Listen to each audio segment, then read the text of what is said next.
Dear students, welcome to RMS education. তো students, ইতিমধ্যে তোমরা নিশ্চয়ই প্রত্যেকে অবগত হয়ে গিয়েছো যে তোমাদের ফাইনাল অ্যান্সার কি বোর্ডের তরফ থেকে পাবলিশ করা হয়েছে এবং তোমাদের প্রত্যেকের 5 নাম্বার করে বেড়েছে। তো এরকম পরিস্থিতিতে তোমরা অনেকেই আমাকে মেসেজ করছো, কমেন্টস করছো যে স্যার এবছর ফাইনাল কাট অফ কত যেতে পারে, এবছর কি কাট অফ বেড়ে যাচ্ছে না কমে যাবে। তো এই পুরো বিষয়টা আমি তোমাদের সাথে আজকের এই সেশনে ডিটেলসে শেয়ার করতে চলেছি।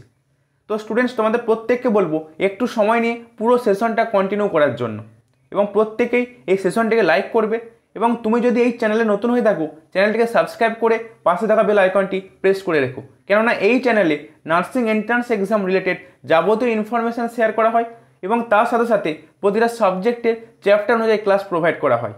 তাহলে চলো আজকের সেশন শুরু করা যাক।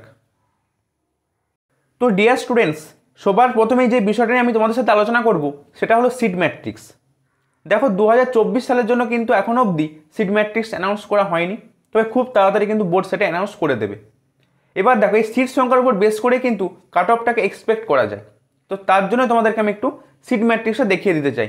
তো সবার প্রথমেই আমি তোমাদেরকে 2023 সালে সিট সংখ্যা কতগুলো ছিল সেগুলো একটু দেখিয়ে দেবো। ঠিক আছে, দেখো 2023 সালে এএনএম সিট সংখ্যা ছিল, এই এএনএম কিন্তু শুধুমাত্র ফিমেল ক্যাটাগরি প্রার্থীরা কিন্তু এএনএম পড়ার জন্য সুযোগ পায়। তো এএনএম এর সিট ছিল কিন্তু 2023 সালে 875টা। কতগুলো বললাম? 875টা। এবার দেখো জিএনএম ফিমেলদের জন্য সিট ছিল কিন্তু 2724টা। ঠিক আছে, এবং জিএনএম মেলদের জন্য সিট ছিল কিন্তু 120টা। কতগুলো বললাম? 120টা। এবার দেখো, এবার যে বিষয়টা তোমাদেরকে আমি বলেছিলাম যে এএনএমের কিন্তু সিট সংখ্যা বাড়ছে, এএনএমের কিন্তু এবছর সিট সংখ্যা কিছুটা হলেও বাড়ছে, যে খবরটা পাওয়া যাচ্ছে। তো এটা কিন্তু কনফার্ম বলতে পারছি না, তোমাদেরকে আমি আগেও বলে রাখছি। সম্ভবত 25টা মতো সিট সংখ্যা কিন্তু এবছর এএনএমে 25 থেকে 30টা ধরে রাখতে পারো বাড়ছে। তো সিট সংখ্যা বাড়া মানে কি তোমাদের সুবিধা কি? কাট অফটা কিন্তু একটু কম যাবে। এখানেও কিন্তু সিট সংখ্যা সম্ভবত কিছু বাড়ছে। ঠিক আছে, এখানেও কিন্তু কিছু বাড়ছে সিট সংখ্যা। তো আলটিমেট কিন্তু তোমাদের প্রায় 60 থেকে 70টা মতো সিট কিন্তু এবছর বাড়তে পারে। তো যার উপর কিন্তু কাট অফটা কিন্তু তোমাদের কিন্তু ভ্যারি করে, সেই জন্য তোমাদেরকে আমি এই সিট সংখ্যাটা একটু দেখিয়ে দিলাম। ঠিক আছে, তোমাদের তবুও বলে রাখছি সিট সংখ্যা নাও বাড়তে পারে। তো যেটুকু আমরা চারদিক থেকে খবর পেয়েছি যে সিট সংখ্যা কিন্তু এবছর কিছুটা হলেও বাড়ছে। ক্লিয়ার? এই জায়গাটা প্রত্যেকের বোঝা গিয়েছে আশা করি। এবার আমি তোমাদেরকে কাট অফটা কত যেতে পারে সেটা একটা এক্সপেক্ট মার্ক আমি তোমাদেরকে বলে দেবো। ঠিক আছে, তার জন্য সেশনটাকে আরেকটু কন্টিনিউ করো তোমরা। ঠিক আছে, তো ডিয়ার স্টুডেন্টস, এবার আমি তোমাদের সাথে তোমাদের এক্সপেক্টেড কাট অফ মার্কস এবছর কত যেতে পারে সেটা নিয়ে আলোচনা করব, যেটার জন্য তোমরা অধীর আগ্রহে অপেক্ষা করছো। তো প্রথমেই আমি তোমাদের বলে রাখি, আমি কিন্তু প্রথমেই এএনএম এর জন্য বিভিন্ন ক্যাটাগরি কত কাট অফ যেতে পারে সেটা আলোচনা করব। ঠিক আছে, প্রত্যেকে আবার দেখে নাও। এএনএম এর জন্য যারা জেনারেল ক্যাটাগরি প্রার্থী রয়েছে, ঠিক আছে, তাদের সম্ভাব্য কাট অফ যেতে পারে 76। ঠিক আছে, কিন্তু ফাইনাল রাউন্ড অবধি তোমাদের বলে রাখছি আমি 76 স্কোর যদি তোমার হয়ে থাকে তুমি কিন্তু একটা সেফ জোনে রয়েছো। ঠিক আছে, তুমি কিন্তু একটা সেফ জোনে রয়েছো। এবার দেখে নাও ওবিসি এ হচ্ছে সম্ভাব্য কাট অফ বলে দিচ্ছি আমি 70। আমি কিন্তু তোমাদের বারে বারে বলে রাখছি এটা কিন্তু এক্সপেক্টেড। দেখো আমার কিন্তু পক্ষে একদম কনফার্ম করে বলা সম্ভব নয়, তোমাদের বলে রাখছি এটা কিন্তু expected cut off. Clear? OBC এদের 70, ওবিসি বি, যারা ওবিসি বি ক্যাটাগরি প্রার্থী রয়েছে তাদের জন্য 69। এটা কিন্তু এএনএম এর বলে রাখছি, প্রত্যেকে ভালো করে দেখো, এএনএম এর জন্য বলছি। কিন্তু যারা এসসি ক্যাটাগরি প্রার্থী রয়েছে তাদের জন্য কিন্তু 61। ক্লিয়ার?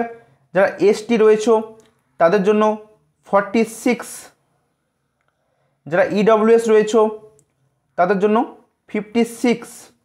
ঠিক আছে, এবং যারা সিভিল ডিফেন্স থেকে রয়েছে তাদের জন্য কিন্তু কাট অফ যেতে পারে 59। এবার এগুলো কিন্তু কিছু কমা বাড়া হতে পারে, আমি তোমাদের বলেই রাখছি এটা কিন্তু এক্সপেক্টেড কাট অফ, কোনো নেগেটিভ কমেন্ট করার কোনো দরকার নেই। ঠিক আছে, যাদের এই স্কোরগুলোর মধ্যে রয়েছে তারা নিজেদের মধ্যে একটা কনফিডেন্স পাবে যে তোমরা একটা সেফ জোনে রয়েছো। ঠিক আছে, তুমি এএনএমটা করতে এবছর তোমার যে ইচ্ছাটা ছিল এএনএম পড়ার, সেটা কিন্তু তোমার পূর্ণ হতে চলেছে এই বছর। আবার যাদের হচ্ছে না তারা কিন্তু নার্ভাসও হয়ে পড়ো না, যে এটাই হবে তার কোনো গ্যারেন্টি নেই, আমি তোমাদের এখনও বলে রাখছি। ঠিক আছে, তো এটা গেল কিন্তু এএনএমের জন্য এক্সপেক্টেড কাট অফ। এবার আমি জিএনএম ফিমেল এবং মেল ক্যাটাগরি আলাদা আলাদা করে কিন্তু তোমাদের কাট অফ কত যেতে পারে সেটা তোমাদেরকে আমি বলে দেবো। ঠিক আছে, চলো এবার। তো ডিয়ার স্টুডেন্টস, এবার জিএনএম ফিমেল ক্যাটাগরি প্রার্থীদের সম্ভাব্য কাট অফ মার্কস কত যেতে পারে একটু দেখে নাও। ঠিক আছে, জিএনএম ফিমেল ক্যাটাগরি। তো সবার প্রথমেই আমি জেনারেল ক্যাটাগরি প্রার্থীদের কত স্কোর করতে হবে, মানে কত স্কোর থাকলে তুমি সেফ জোনে রয়েছো সেটা একটু দেখে নাও। জেনারেলদের 61। ঠিক আছে, ওবিসি এ, যারা ওবিসি এ ক্যাটাগরি প্রার্থী রয়েছো তাদের জন্য বলে রাখলাম 59। যারা ওবিসি বি ক্যাটাগরি প্রার্থী রয়েছো, ওবিসি বি, তাদের জন্য 60। যারা এসসি ক্যাটাগরি প্রার্থী রয়েছো তাদের জন্য 52। ক্লিয়ার? যারা এসটি ক্যাটাগরি প্রার্থী রয়েছো তাদের জন্য 40। যারা ইডব্লিউএস রয়েছো তাদের জন্য 51। ঠিক আছে, 51। এবং যারা সিভিল ডিফেন্স থেকে রয়েছো তাদের জন্য 52। এটা কিন্তু বলে রাখি, সবসময় তোমাদের আমি বলে রাখছি, এটা কিন্তু expected cut off, expected cut off, সম্ভাব্য একটা আমি অনুমান করে বলছি। ঠিক আছে, যাদের এর মধ্যে রয়েছে স্কোর তারা একটা সেফ জোনে রয়েছো। ক্লিয়ার? তারা একটা সেফ জোনে রয়েছো, মনে থাকে প্রত্যেকের। তো এটা আমি বললাম ফিমেল ক্যাটাগরি প্রার্থীদের জন্য এটা একটা সম্ভাব্য কাট অফ মার্কস হতে পারে, কিছু কমা বাড়া হতেই পারে। ক্লিয়ার প্রত্যেকের? এবার আমি মেল ক্যাটাগরি প্রার্থীদের সম্ভাব্য কাট অফ মার্কস কত যেতে পারে সেটা তোমাদের সাথে শেয়ার করব। তো স্টুডেন্টস এবার দেখে নাও জিএনএম মেল ক্যাটাগরি প্রার্থীদের সম্ভাব্য কাট অফ মার্কস কত যেতে পারে। প্রথমেই জেনারেল 95। ঠিক আছে, ওবিসি এ, ওবিসি এদের 93। ওবিসি বি 92, এটা 1-2 মার্কস বেশি হতে পারে ওবিসি বি এদের এখানেতে। এসসি, এসসিদের 87। ঠিক আছে, এসটি 56। ইডব্লিউএস 69 এবং সিভিল ডিফেন্স যারা রয়েছে তাদের 74।